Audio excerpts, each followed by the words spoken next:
यह वही स्थान है। प्रथम चातुर्मास हमारा हो रहा था।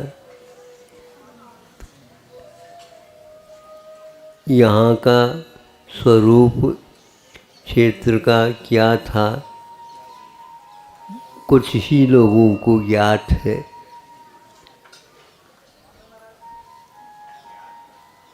और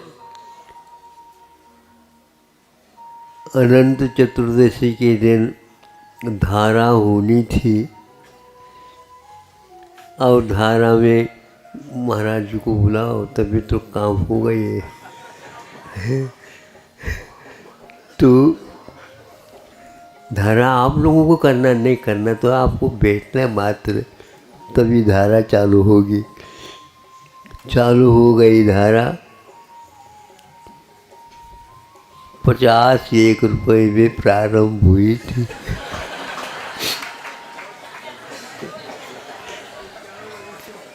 और उसमें भी जब बढ़त क्रम चला तो 2, 5, 2, 5 इस प्रकार होती थी।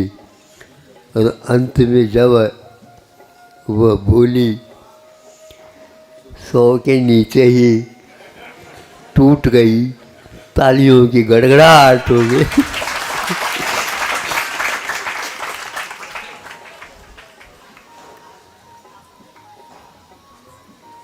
सुन रहे हो महाराज, ये बुंदेलखंड है, हम समझ रहे हैं।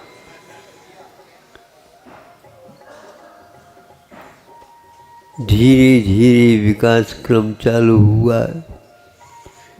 बड़े बाबा के बारे में सोचने लगे, क्योंकि धर्मशाला वो ये सब अपने आप बढ़ने लगे थे। तो हमने कहा जिनके कारण ये सब हो रहा उसको पहले अपनी दृष्टि में रखो। तो यहाँ पर समय समय पर 1-2 बार बड़े बाबा के शिखर इत्यादि के बारे में भी जीर्णोद्धार आदि करा करके यहाँ के लोग प्रबंधक अपने ढंग से कार्य करने लगे थे। बहुत इतिहास जैसा लगता है। 40-50 वर्ष का यहाँ अवधि अपने आप में ढंग से कार्य प्रारंभ हुए, किंतु स्थिति बदलने में देर नहीं लगती। जब पुण्य बढ़ने लगा, धर्म का स्वरूप आगे आने लगा, उस समय अपने पास और कुछ भी नहीं था। बस इतना ही था। यहाँ पर जब धर्मशाला वगैरह में प्रवेश करते तो जैसे मंदिर में झुक करके जाते, वैसे हार लेने के लिए जाते, तो ये स्थिति थी। इधर तो कोई भी बैठता नहीं। जब बहुत विशेष उत्सव होता तो उस समय यहाँ पर हो जाता, नहीं तो ये बीच का एक धर्मशाला था। फिर बाद में आंगन में आ जाता, अशोक वृक्ष था और ये सब था। बावड़ी वहीं पर थी, पंचवटी थी, तो ये सब दृश्य था। यहीं पर संघ भी विश्राम करता था। और कुछ नहीं, बड़े बाबा के यहाँ जाना हो तो जाओ, और हम आहार करके बड़े बाबा के यहाँ चले जाते। आहार करते ही चले जाना। आज सुबह या मध्याह्न में जाना मुश्किल होता है, ये स्थिति थी। तीनों सामायिक वहीं पर होते थे। स्वाध्याय भी वहीं पर होता था। एकांत ध्यान प्रतिमा योग जो कुछ भी आपको करना कर लो। उसमें भी यदि कोई भावुक भक्त आ जाता तो उसको ढूंढना पड़ता था कि महाराज कौन से मंदिर में है। कभी यहाँ है, कभी वहाँ है, कभी वहाँ है।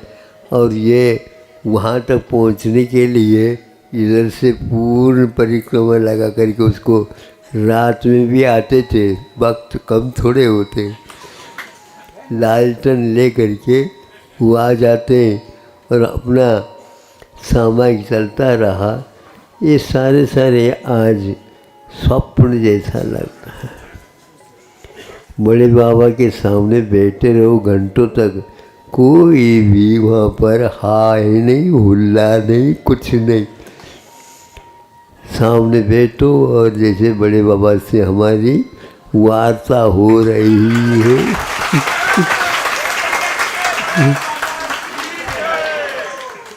हमें उनके चरणों में बैठने की अपेक्षा से, क्यों चरणों में बैठने से यूँ करना पड़ता था।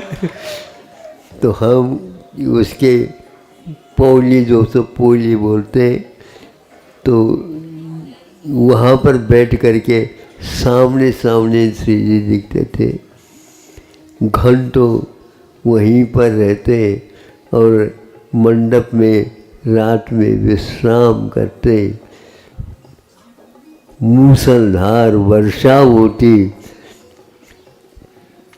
और वर्षा की धारा का ध्वनि, और बड़े बाबा और कोई छोटा बाबा के अलावा कोई नहीं रहता।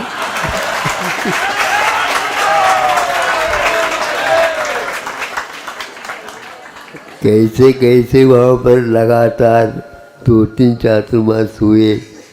लोग कहने लगे बड़े बाबा के हो गए ये।